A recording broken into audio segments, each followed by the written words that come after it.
बिस्मिल्लाहिर्रहमानिर्रहीम। अस्सलाम वालेकुम। मेरे चैनल पे खुशामदीद। हम चैप्टर कर रहे हैं जी मोनोपोलिस्टिक कंपटीशन और आज हम बात करेंगे long run equilibrium of the firm under monopolistic competition. जारदाना मुकाबला के तहत अरसा तवील में फर्म का तवाज़न। Monopolistic competition is a type of imperfect competition such that there are many producers competing against each other but selling products that are differentiated from one another।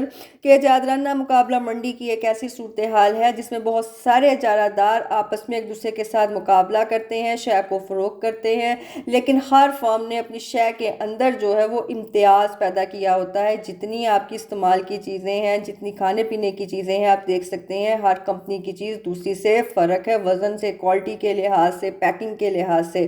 जितने आपके सोप हैं, जितने आपके शैम्पू हैं, जितने आपके सर्फ हैं, जितने ऑयल हैं आपके, जितनी आपकी मशीनरीज हैं, हर चीज़ का जो है वो फ़र्क पाया जाता है। किसी का फंक्शन फ़र्क है, किसी के अंदर कोई खूबी है तो किसी के अंदर कोई। आपको जो चीज़ जो है पसंद आती है, आप उस कंपनी की चीज़ के साथ जुड़ जाते हैं। ये तमाम चीज़ें एक दूसरे का क्लोज सब्स्टिट्यूट ज़रूर हैं लेकिन परफेक्ट सब्स्टिट्यूट नहीं होती हैं। In the long run there are no abnormal profit और loss because of the feature of monopolistic competition. ज़्यादा ना मुकाबले की खसूसियत में ये बात शामिल है कि ना तो इसमें गैर मामूली मुनाफा पाया जाता है, ना ही नुकसान पे काम करती हैं। If firms are earning super normal profit in the short run it will be eroded away in the long run because in the long run new firms are attracted into the industry because of low barriers to entry. They will compete for profit and thus drive the price down। देखें वो कहता है कि अरसा कलील में firm गैर मामूली मुनाफा कमाती हैं तो अरसा तवील में ये चीज़ ख़त्म हो जाती है। क्यों? क्योंकि आपकी इंडस्ट्री में फर्म्स जो हैं वो गैर मामूली मुनाफे को अरसा कलील में देखते हुए शामिल हो जाती हैं अरसा तवील में मज़ीद मुनाफा कमाने के लिए। जब वो शामिल होती हैं तो उन्हें कुछ रुकावटों का भी सामना करना पड़ता है। लो बैरियर्स होती हैं, कम रुकावटें होती हैं। ये इंडस्ट्री की अपनी शराइत भी हो सकती हैं और गवर्नमेंट की भी हो सकती हैं। अच्छा जी, तो उस सूरत में वो कम्पीट करती हैं, मुनाफा कमाने के लिए प्राइस को डाउन कर देती हैं। ये जो आपका सुपर नॉर्मल प्रॉफिट है जिसको देख के इंडस्ट्री में लॉन्ग रन में दाखिल हो गई फर्म, तो इनका गैर मूली मुनाफा नॉर्मल मुनाफे में कन्वर्ट हो जाता है। Contrary to that, if firms are facing loss in the short run, it will also be eliminated because of exit of firms from business and the firm will only be able to make normal profit। अब क्या होता है कि इसके बरक्स जब नुकसान का सामना करना पड़ता है साइकिल में, तो नई फर्म जो गैर मामूली को मुनाफे को देख के शामिल हुई थी वो बिज़नेस को छोड़ जाती हैं। सिर्फ इंडस्ट्री में वही फर्म्स रह जाती हैं जो नॉर्मल प्रॉफिट पे काम कर रही होती हैं, इसलिए नुकसान भी ख़त्म हो जाता है। यानी सादा लफ्ज़ों में आज़ादाना मुकाबले के तहत फर्म्स जो हैं वो लंबे अरसे में नॉर्मल प्रॉफिट को अर्न करती हैं।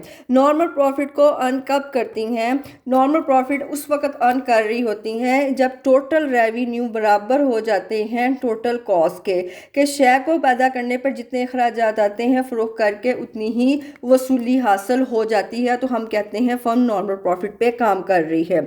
शक्ल बनाने के लिए ओवाई पे प्राइस, कॉस्ट और रेवेन्यू और आउटपुट लिया। यहाँ पे हम बनाएंगे एवरेज रेवेन्यू का ख़त। ये ख़त जो है ये ज़्यादा मोर इलास्टिक बनेगा, OX की तरफ रुझान है। यहाँ पे फर्म्स एक दूसरे के साथ कम्पीट कर रही हैं।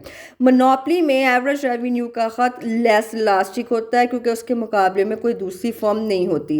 एवरेज रेवेन्यू का ख़त डिमांड को भी रिप्रेजेंट करता है और प्राइस को। डाउनवर्ड स्लोपिंग नेगेटिव स्लोप का ख़त है, नीचे को गिरता हुआ, इसके साथ ही नीचे को गिरता हुआ मार्जिनल रेवेन्यू का हमने ख़त खींचा। अब तवाज़न की सूरत हाल कायम करने के लिए हमने क्या किया? लंबे अरसे का लॉन्ग रन मार्जिनल कॉस्ट का ख़त खींचा जिसने पॉइंट E पे मार्जिनल रेवेन्यू के ख़त को कता किया। आउटपुट मालूम करने के लिए नुक्ता E पे जो से हमने अमूद गिराना है OX ख़त पे। यहाँ तवाज़न की दोनों शराइत पूरी होती हैं कि मार्जिनल कॉस्ट बराबर है मार्जिनल रेवेन्यू के और slope of marginal cost greater than है स्लोप ऑफ मार्जिनल रेवेन्यू के। अब आउटपुट मालूम करते हैं। ये अमूद गिराएं जो OX ख़त पे जाके मिला तो आपकी आउटपुट हुई OQ। प्राइस का तयन एवरेज रेवेन्यू के ख़त पे होगा कि मैंने अभी बताया ये प्राइस को भी रिप्रेजेंट करता है। ये मिला पॉइंट N पे, ठीक है जी। अब जो है वो आपकी यहाँ पे ये हुआ आपका पॉइंट एन। अच्छा, इसे मिला दें ओ वाई खत के साथ, आपकी प्राइस क्या होगी, ओ पी, और आउटपुट हो गई O Q. Profit total revenue minus total cost, total revenue होता है average revenue multiply output, O P multiply O Q, या आप लिखेंगे N Q multiply O Q. अब आपकी बुक में एन क्यू है तो ये लिख लें, ओ पी है तो ये लिख लें, इसका फासला दोनों आपस में बराबर हैं। मैं लिख रही हूँ G O P multiply O Q, ये आएगा आपका ओ पी एन क्यू, ये वाला हिस्सा आपका निकल आया। ठीक है, ये ज़रूर निकालना होता है, ये इसके नंबर हैं, ये करनी होती है कैलकुलेशन। अब हमने निकालनी है टोटल कॉस्ट, वो होती है जी एवरेज कॉस्ट मल्टीप्लाई आउटपुट। जब नॉर्मल प्रॉफिट अर्न करती है ना फर्म, टोटल रेवेन्यू बराबर हो टोटल कॉस्ट के, तो उस सूरत में एवरेज रेवेन्यू भी बराबर हो जाते हैं एवरेज कॉस्ट के। वो इसलिए कि जब फ़ी एक शय को पैदा करने की जो फ़ी काई लागत आती है ना, उसे वसूल करके फ़ी काई वसूली भी उतनी ही फर्म को हासिल होती है। ये भी बराबर होगा और ये भी बराबर होगा, तो आपका जो एवरेज कॉस्ट का लंबे अरसे का खत है ना, वो यहाँ से पॉइंट एन से गुजरेगा। अब लंबे अरसे के कॉस्ट के कर्व्स और शॉर्ट अरसा कलील के जो कॉस्ट कर्व्स है ना, इसके लिए नए सुनने वाले मेरा लेक्चर सुन सकते हैं, मेरे तमाम लेक्चर्स मौजूद हैं। अच्छा जी, ये देखें, ये आहिस्ता आहिस्ता गिरते हैं, उसने पॉइंट एन पे टच किया और उसके बाद इसने आहिस्ता आहिस्ता ही चढ़ना होता है। ये सॉसर टाइप होते हैं, चिपटे होते हैं, फ्लैटर होते हैं।